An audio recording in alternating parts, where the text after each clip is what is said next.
모세 8장. 내가 오늘 명하는 모든 명령을 너희는 지켜 행하라. 그리하면 너희가 살고 번성하고 여호와께서 너희의 조상들에게 맹세하신 땅에 들어가서 그것을 차지하리라. 내 하나님 여호와께서 이 40년 동안에 내게 광야 길을 걷게 하신 것을 기억하라. 이는 너를 낮추시며 너를 시험하사 내 마음이 어떠한지 그 명령을 지키는지 지키지 않는지 알려 하심이라. 너를 낮추시며 너를 줄이게 하시며 또 너도 알지 못하며 내 조상들도 알지 못하던 만나를 내게 먹이신 것은 사람이 떡으로만 사는 것이 아니요 여호와의 입에서 나오는 모든 말씀으로 사는 줄을 내가 알게 하려 하심이니라. 이 40년 동안에 내 의복이 헤어지지 아니하였고 내 발이 부르트지 아니하였느니라. 너는 사람이 그 아들을 징계함 같이 내 하나님 여호와께서 너를 징계하시는 줄을 마음에 생각하고 내 하나님 여호와의 명령을 지켜 그의 길을 따라가며 그를 경외할지니라. 내 하나님 여호와께서 너를 아름다운 땅에 이르게 하시나니 그곳은 골짜기든지 산지든지 시내와 분천과 샘이 흐르고 밀과 보리의 소산지요 포도와 무화과와 석류와 감람나무와 꿀의 소산지라. 네가 먹을 것에 모자람이 없고 네게 아무 부족함이 없는 땅이며 그 땅의 돌은 철이요 산에서는 동을 캘 것이다. 네가 먹어서 배부르고 네 하나님 여호와께서 옥토를 네게 주셨으므로 말미암아 그를 찬송하리라. 내가 오늘 네게 명하는 여호와의 명령과 법도와 규례를 지키지 아니하고 네 하나님 여호와를 잊어버리지 않도록 삼갈지어다.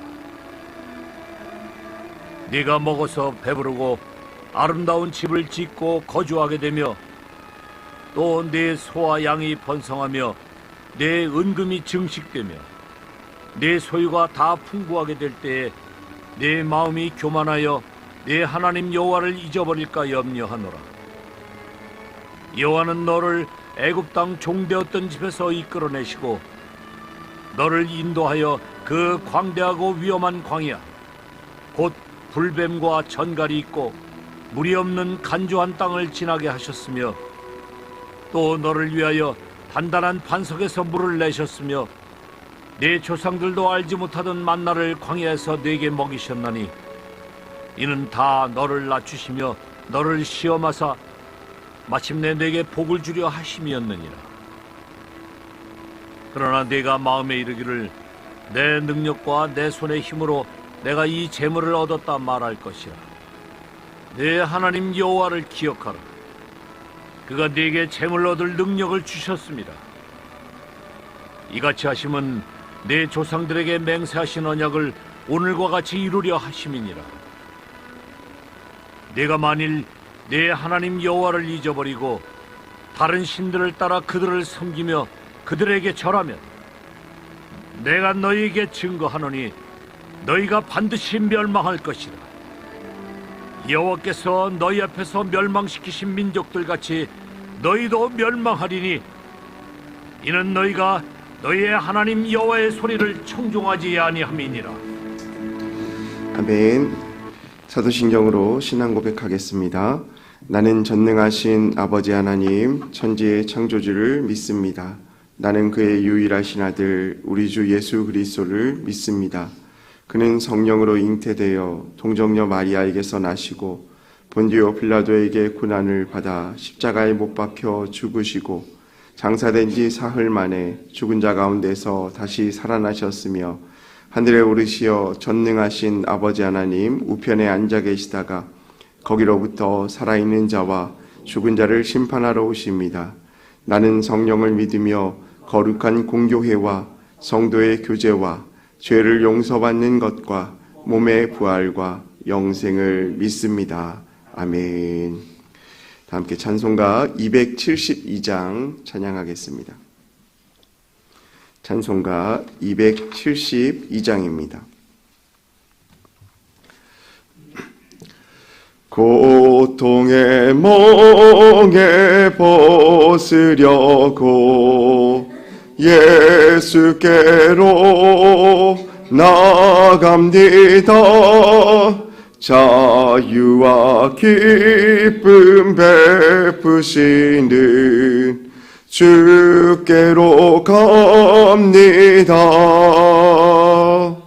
병든 내 몸이 튼튼하고 빈궁한 삶이 부해지며 죄악을 벗어버리려고 주께로 갑니다. 낭패와 실망 당한 뒤에 예수께로 나갑니다. 십자가 은혜 받으려고 주께로 갑니다. 슬프던 마음 위로받고 이생의 풍파 잔잔하며 영광의 찬송 부르려고 주께로 갑니다. 교만한 마음을 내버리고 예수께로 나갑니다. 복되신 말씀 따르려고 주께로 갑니다. 실망하니 몸 힘을 얻고 예수의 크신 사랑받아 하늘의 기쁨 맛보려고 주께로 갑니다. 죽음의 길을 벗어나서 예수께로 나갑니다. 영원한 집을 바라보고 주께로 갑니다. 멸망의 포구에여 나와 평화의 나라 다다라서 영광의 주를 배우려고 주께로 갑니다. 아멘. 오늘 우리에게 주시는 하나님의 말씀은 로마서 8장 22절 말씀입니다. 신약성경 250면에 있는 로마서 8장 22절 말씀입니다. 함께 읽겠습니다. 피조물이 다 이제까지 함께 탄식하며 함께 고통을 겪고 있는 것을 우리가 아느니라. 아멘. 예물 봉헌하겠습니다. 양은영 권사님 감사헌금, 최봉자 권사님 다니엘 기도 감사헌금, 무명으로 1,000번째 예물 2번 드렸습니다. 1,000번째 예물 황희돈 집사님, 1,000번째 예물 유혜림, 김혜자, 유영선, 유준경, 김준우, 김준성, 오선경, 김유신, 장진혁, 장규식, 김정옥, 장진용, 김서일, 박연희, 김봉재 성도님 예물 드렸습니다. 기도하겠습니다. 사랑과 은혜가 풍성하신 하나님 감사합니다. 오늘도 우리의 삶을 새롭게 하여 주셔서 하루의 첫 시간 주님 앞에 나와 예배하며 우리의 삶의 주권이 주님께 있음을 믿음으로 고백하며 예배할 수 있도록 은혜 베풀어 주심에 감사합니다. 우리의 삶의 모든 것이 주님의 은혜 가운데 있음을 믿음으로 고백하며 이 시간 주님의 은혜를 간구하며 주님 앞에 나와싸우니 우리에게 은혜를 베풀어 주옵소서. 말씀하여 주옵소서. 인도하여 주옵소서. 특별히 주 앞에 나오며 예물을 드리며 기도 제목을 적어 주 앞에 올린 손길들이 있습니다. 하나님, 그 기도의 제목들마다 들으시고 신실하게 응답하시고 하나님 나라의 은혜를 경험케 하여 주옵소서. 이 아침에 나와 주 앞에 간절히 기도하며 주의 말씀을 사모하며 나아가는 성도님들 한 분 한 분을 기억하셔서 삶 속에 은혜가 넘쳐나게 하여 주옵소서. 하루를 시작하며 말씀을 듣습니다. 그 말씀이 우리의 삶에 복된 말씀 되게 하여 주시고 깨닫게 하셔서 하나님을 더욱더 닮아가며 주님을 더욱더 바라보는 시간 되게 하여 주옵소서. 감사드리며 예수님의 이름으로 기도합니다. 아멘. 우리나라에서는 잡초라고 여겨지는 토끼풀이 있습니다. 여러분, 토끼풀이라고 하면 뭔지 아시겠습니까? 좀 더 쉽게 말하면 클로버입니다. 우리가 예전에 기억에 클로버들이 이렇게 뒤지면서 몇 개의 클로버를 탔죠? 입이 몇 개인 클로버를 찾습니까? 네이클로버를 찾습니다. 사실 네이클로버를 찾는 것이 쉬운 일은 아니죠. 어제 이제 찾아보니까 통계에 의하면 토끼풀의 10만 개 중에 하나가 네이클로버가 난다라고 합니다. 그러니까 이 네이클로버를 찾는다는 것은 그 사람에게 상당한 행운이 있는 것이죠. 그래서 예전에도 우리가 이 네이클로버를 찾으면 어떻게 했습니까? 책 속에 넣어서 곱게 펴고 또 코팅을 해서 오려서 선물도 주기도 하고 지갑 속에 넣었습니다. 그러면서 뭘 기대하죠? 우리의 삶 가운데도 행운이 있기를 이렇게 기대하고 또 선물로 주었던 기억이 있습니다. 여러분, 그런데 우리가 그 사실에 간과한 것이 있습니다. 10만 개 분의 1이라고 한다면 나머지 클로버는 무슨 클로버입니까? 세이클로버입니다. 사실 이 세이클로버가 정상적인 클로버예요. 쉽게 말하면 요즘으로 말하면 이 네이클로버는 돌연변입니다. 그런데 이 돌연변이는 우리가 행운으로 느끼게 되는데 그 꽃말에 세이클로버의 꽃말을 보니까 행복이라고 합니다. 그러면 어떻게 해석할 수 있을까요? 행운은 어쩌다 한번 찾아오지만 행복은 늘 우리 곁에 있는 것이 되는 거죠. 사실 우리는 늘 우리 곁에 있는 행복을 잊고 살 때가 너무나 많이 있습니다. 우리에게 주어지는 공기, 우리가 흔히 마시는 물, 매일 같이 생활하고 있는 사람들, 이 모든 것이 우리에게 행복의 조건임에도 불구하고 때로는 그 사람들의 행복을 바라보는 것이 아니라 다른 행운의 조건들을 우리가 늘 찾고 있다는 겁니다. 그래서 우리가 행운만을 바라보면 늘 우리에게 부족한 것만 보입니다. 왜 나에겐 이것이 없지? 사실 10만 개 중에 하나가 나오는 그 행운이 우리에게 있는데 그 행운을 기대하면서 매일의 삶 가운데 우리는 행복을 추구하기보다 행운만을 기대하는 우리의 모습들을 보게 되어지는 거죠. 여러분, 사람들이 이런 일상적인 평범한 삶 가운데 행복을 느끼는 것, 이것 또한 하나님께서 주신 우리에게 향한 은혜라고 생각이 되어집니다. 그렇다고 한다면 우리의 삶 가운데 나타나는 고난의 문제, 고통의 문제는 어떤 것일까요? 나에게만 있는 문제가 아니라 어떻게 해석할 수 있을까요? 누구에게나 있는 문제라는 거죠.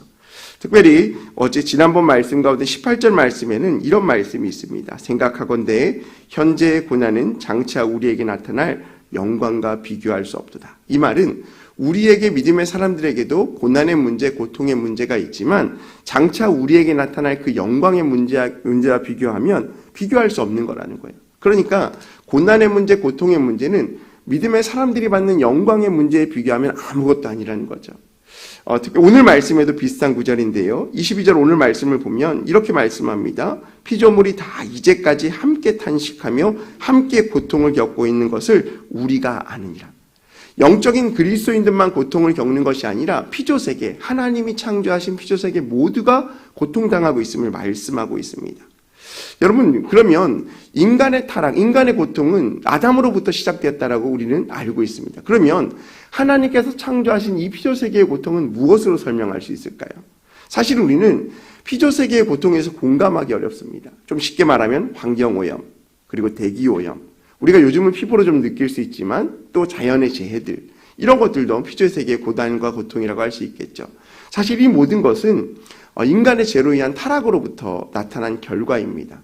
타락한 인간이 이제 땅을 기경하게 되어지고 또 산업화가 되어지면서 개발하게 되어지고 하나님이 원하시는 삶의 모습에서 자신의 욕심과 인생 가운데 행운과 행복을 찾기 위한 개인적인 욕심이 지금의 시대를 낳고 있는 삶의 모든 피조세계의 결과라고 할 수 있는 것이죠. 여러분, 그렇지만 우리가 기대하는 것이 있습니다. 어떤 기대입니까? 회복될 거야 라는 거죠. 우리의 삶도 회복될 것이고 우리의 모든 자연도 회복될 것이다 라고 하는 거죠. 어떤 기사를 보니까 우리나라의 이게 탐방온 기자들이 놀라는 것 중에 하나가 재활용 문화라고 하더라고요. 물론 다른 나라들도 재활용을 참 많이 하지만 우리나라의 특이한 점은 음식물 쓰레기를 재활용한다라는 거예요. 그러니까 외국은 모든 음식물이 일반 쓰레기였습니다. 몇 년 전까지만 해도 제주도도요, 음식물을 그냥 일반 쓰레기 봉지에 함께 버렸어요. 그래서 휴양림에서 이렇게 잘 때도 그냥 일반 쓰레기 봉지 한꺼번에 버렸어요. 근데 지금은 제주도도 휴양림도 이제 음식물 쓰레기통을 넣어서 카드를 찍어서 개인이 부과합니다. 여행객들도. 근데 우리나라에 온 그 기자들이 놀라는 것들이 바로 이 음식물을 재활용이거든요. 그래서 자신이 사용하는 음식만큼 카드를 찍고 음식물을 버리고 그것들을 사료나 비료로 재활용하는 그 모습이 상당히 놀라운 일이라고 해요. 그러면 어떻게 보면 지금 이 시대도 이 피조물의 세계 회복을 위해서 많은 노력을 하고 있는 것은 사실입니다. 근데 우리가 기대하는 건 무엇입니까? 온전하게 기대하는 건 하나님께서 언젠가 주님의 나라가 이르게 되어지면 하나님께서 창조하신 그 사람들을 뿐만 아니라 하나님께서 창조하신 이 땅의 모든 것이 회복될 것이라는 기대를 우리가 함께 꿈꾸고 있다는 거죠. 그래서 인간의 욕심과 자기 자신의 행복을 위해 향했던 이 타락의 길이 하나님의 아들로 인해서 회복되어지며 또한 그 과정 속에서 고난의 문제는 있지만 이 고난은 우리가 반드시 넘어야 될 과제이고 문제다라는 것을 계속적으로 말씀하고 있는 것입니다. 여러분, 우리가 이 고난의 문제, 피조세계의 고난의 문제를 환경이나 이런 문제가 아닌 우리의 삶의 문제로 좀 다가오면 우리가 항상 주님 앞에 고백하는 것이 무엇입니까? 내가 하나님을 믿고 있는데 왜 기독교인들과 비기독교인들이 함께 고통을 당할까? 내가 예수님을 믿고 하나님을 믿으면 이 땅 가운데서 하나님 주신 참된 행복과 다른 사람이 기대하지 못하는 행운의 문제까지도 우리에게 있어야 되는데 우리가 늘 고민하는 것, 바라보는 것, 세상 사람들은 참 행복하고 행운이 깃든 삶을 살아가고 있는데 예수님을 믿는 사람들은 늘 그렇게 보기에는 아무런 문제가 일어나지 않다라는 거죠. 또 신기한 것은 기독교인들이나 비기독교인들이나 함께 고통을 당한다는 사실이에요. 교회 다니면 안 아파야 되는데 아픈 것 같고 교회 다니면 힘들지 않아야 되는데 여전히 힘들다라는 거예요. 사실 우리는 이 세상에서 탄식하며 사는 세상이죠. 고통스러운 세상이에요. 그래서 고통은 누구에게나 피할 수 없는 거예요. 정확한 사실은 기독교인이나 비기독교인이나 누구나 고통당할 수 있고요. 기독교인이나 비기독교인이나 누구나 다 죽음을 맞이한다는 사실이에요. 누구나 다 100% 죽는다라는 사실은 변함이 없다라는 거죠. 그러면 우리가 세상을 살아가면서 이 피조세계, 하나님께서 허락하신 이 세계 가운데 하나님은 그의 아들로 말미암아 회복을 약속하셨는데 우리가 그럼 이 땅 가운데 어떤 희망을 갖고 무엇을 바라보고 살아가야 하는가? 10만 분의 한계라고 나타나는 그 행운의 삶들을 기대하면서 내가 하나님에 대한 초점을 맞추고 살아가야 하는가? 아니면 이미 주어진 이 하나님께서 허락하신 이 천국의 삶, 이 땅 가운데 이루어질 천국의 삶 가운데 하나님께서 주신 참된 행복을 찾으며 살아가야 되는가? 이 차이라고 볼 수 있을 것 같습니다. 우리가 지금 안경을 쓰신 분들이 요즘은 참 많잖아요. 근데 안경을 쓰는 이유가 무엇입니까? 시력이 나빠서입니다. 잘 보이지 않아서 그래요. 근데 안경이라고 해서 똑같은 안경입니까? 사람마다 다 달라요. 시력이 다르고요. 또 근시 때문에 쓰시는 분도 있고 난시 때문에 쓰시는 분이 있어요. 어떤 분은 시력이 좋지만 노안으로 인해서 가까운 것을 보기 위해서 돋보기를 쓰시는 분도 계세요. 여러분, 안경을 쓰면 잘 보입니다. 근데 안경을 쓰는 잘 보이는 원리가 무엇입니까? 사람의 망막을 조절해서 초점을 맞추는 겁니다. 그러니까 초점이 흐려지면 보이지 않는 거고요. 안경 시력을 교정해서 초점을 맞추면 그 사물이 잘 보이게 만드는 것이 안경의 기능인 겁니다. 여러분, 우리의 삶의 믿음의 문제도 마찬가지입니다. 우리가 세상 가운데 살아가면서 왜 하나님을 믿는 사람과 믿지 않는 사람이 똑같은 고난의 문제를 겪고 있는가? 하나님을 믿는 사람과 믿지 않는 사람은 왜 참된 행복의 가치에 대한 부분이 다른가? 왜 나는 행복하지 않은가? 믿지 않는 저 사람은 행복한데. 이런 비교의 상황 가운데서 무엇이 우리를 판가름하냐면 우리의 쓰고 있는 영적인 안경이 우리의 신앙을 가르는 거죠. 무슨 말입니까? 우리의 영적인 시력이 오직 예수 그리스도의 초점을 맞춰갈 때 하나님의 뜻을 알 수 있다는 겁니다. 우리가 왜 하나님의 뜻을 알지 못하냐면 우리가 하나님을 바라보는데 나의 시각과 나의 생각으로 하나님을 바라보니까 흐릿하게 보이는 거예요. 만져지지 않는 거예요. 그런데 우리의 영적인 초점들을 하나님께 온전히 맞추고 바라보면 누가 보이는 겁니까? 예수님이 보이는 거예요. 그러면 예수님께서 우리의 말씀 가운데 오늘 어떻게 살아가야 할지, 무엇을 말씀하시는지를 알게 되어지고, 우리의 영혼의 초점이, 영의 초점이 그곳에 맞춰지어지면 비록 세상 가운데 살아가고 있지만 세상 사람들이 기대하는 행운, 세상 사람들이 기대하는 행복이 아니라 예수 그리스도가 우리에게 허락하신 행복의 참된 의미를 우리가 알 수 있게 되어진다는 것입니다. 여러분, 예수 그것 아십니까? 예수님도요, 예수님이 기도하시는 것도 다 응답받지 못했어요. 이렇게 말하니까 이상한데요. 예수님이 하나님인데 예수님께서 십자가의 사건 가운데 뭐라고 말씀하십니까? 하나님께 이 잔을 옮겨달라고 해요. 근데 초점이 바뀌죠. 어떻게 바뀝니까? 그런데 이것이 하나님의 뜻이라면, 아버지의 뜻이라면 그것을 감당하겠다고 말해요. 세상의 눈으로 보면 문제는 피하고 싶어요. 하지만 하나님께 초점을 맞추고 하나님의 뜻에 초점을 맞추면 비록 고난의 길이라 할지라도 그 초점의 길 가운데 하나님의 은혜가 있음을 믿고 나아가는 것, 그것이 바로 신앙인의 자세다라는 겁니다. 예수님께서 사복음서의 말씀 가운데 많은 기적과 이적의 현장들을 행하셨습니다. 많은 사람들이 병든 자를 고치시고요, 귀신들을 쫓으셨어요. 근데 신기한 것은 예수님께서 그 따르는 무리를 뒤로하고 무엇을 하셨나요? 항상 한적한 곳에 가셔서 기도하셨어요. 이상하지 않습니까? 하나님이 이 땅 가운데 오셨는데 많은 병든 자들을 고치고 치료하시면 그 은혜가 더 크잖아요. 사람들을 행복하게 할 수 있잖아요. 10만 분의 1인 그 병든 병의 고침을 받은 그 사람들은 행운을 경험하게 되는 거잖아요. 하나님을 신뢰하는 기회를 주는 거잖아요. 그런데 예수님은 그러한 사람들의 만남을 뒤로하고 한적한 곳에 가서 기도하셨다라는 거예요. 왜 그러셨을까요? 삶의 모든 초점을 하나님께 맞추셨다라는 것입니다. 여러분, 마찬가지입니다. 우리의 삶 가운데도 이런 여러 가지 문제들이 닥칩니다. 죽음의 문제는 기독교인이나 비기독교인이나 세상에 나타난 동일한 문제고요. 고통의 문제도 믿음의 사람이나 믿지 않는 사람이나 동일하게 나타난 문제입니다. 우리는 세상 사람들과 동일하게 언젠가는 죽음을 맞이하게 됩니다. 우리도 암이 걸릴 수 있고 고통당할 수 있고 여러 가지 세상 사람들이 겪는 문제를 신앙을 가지고 있지만 만날 수 있고 경험할 수 있다는 겁니다. 그러나 다른 것 하나가 있다면 우리는 이미 하나님의 자녀로서 이 땅 가운데 누리고 있는 행복을 가지고 있다는 겁니다. 세이클로버가 10만 분의 한 개인 네이클로버 말고 모든 것을 대변하는 행복이라는 것처럼 하나님께서 예수 그리스도로 말미암아 내 안에 이미 숨겨진 이 세이클로버로 말미암아 날마다 주님으로 인한 행복을 누리는 삶을 우리는 살아가고 있다는 겁니다. 행복은요, 고백해야 돼요. 알아봐야 돼요. 그리고 그 초점을 맞출 때 우리가 행복인 걸 아는 거죠. 여러분, 제가 세이클로버가 행복입니다라고 얘기하지 않는 순간 여러분 뭐라고 느끼는 겁니까? 그냥 잡초인 거예요. 그렇지 않습니까? 그런데 그 꽃말이 행복이라고 느끼는 순간 이제 우리는 네이클로버를 찾지만 네이클로버를 찾지 못하고 세이클로버를 찾을 때도 무엇을 느낄 수 있는 거예요? 행복을 느끼는 거예요. 마찬가지입니다. 우리 인생 가운데도 하나님께 기도하고 간구하고 때는 응답받지 못하는 많은 수많은 기도 제목들이 있어요.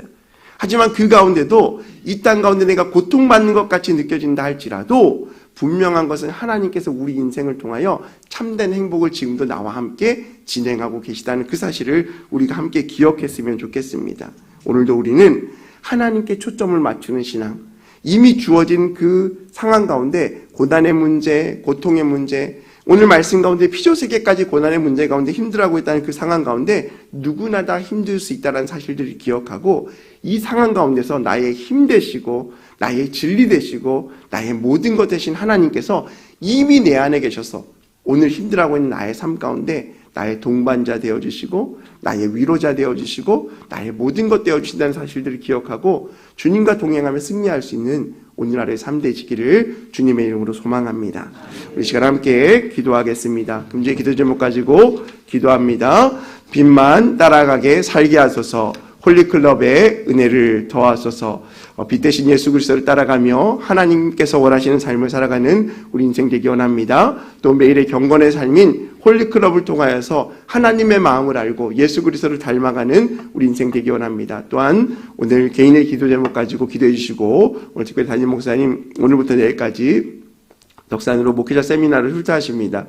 오고 가는 길 가운데 안전을 지켜주시고 또 교회를 지켜주시고 인도해달라고 은혜달라고 또 우리 개인의 기도 제목 가지고 또 건강을 위해서 우리 환우분들을 위해서도 함께 기억하시고 기도해 주시기 바랍니다. 이 시간 주여 삼창하시고 기도합니다.